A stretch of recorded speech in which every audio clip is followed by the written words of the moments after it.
Hello. It's confirmed Boris will leave at some point today.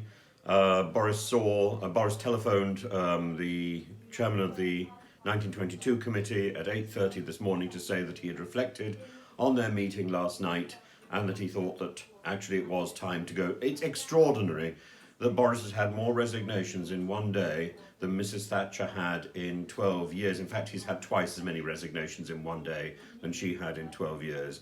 He's had more resignations, in fact, than Mrs. May, who was probably the most dreadful Prime Minister that we have ever had. And Boris has eclipsed that record in the last days of his premiership. Meanwhile, Nadine Dorries, that doyen of incompetence, has been tweeting about each person who's been appointed to office and getting the verbs wrong. She says that the person who's just been appointed to be health secretary, he was a great health secretary. Well, I mean, ironically, she's going to be right. She's going to be right. He will have been health secretary for less than one day, less than 24 hours. And, I hope that her replacement will actually deal with the issues that need to be dealt with. We have to address the whole context, the whole idea of cheap television. Why do we have reality TV? Because it's too expensive to pay real performers. Reality TV grew up at a time when, for example, in America there was an actors' strike, and the schedulers needed to fill those schedules on TV. Why not have television with people that you don't have to pay? And then television production thought, how wonderful. Not only do we not have to pay them, but we can abuse them as well. If we could lead the way and sort this out, we would be doing something useful. But Nadine Dorries doesn't bother responding. She doesn't bother looking at these sort of things.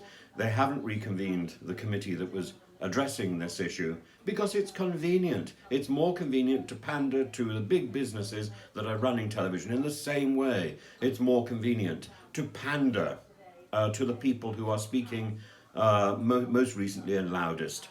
And this has been the way Boris's government has descended into chaos by pandering. That is, it's typical of demagogy. And Boris had actually enormous potential.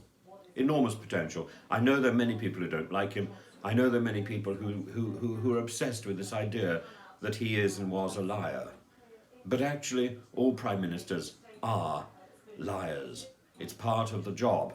It's not the job of the Prime Minister to tell the truth. It is the job of the Prime Minister to command trust.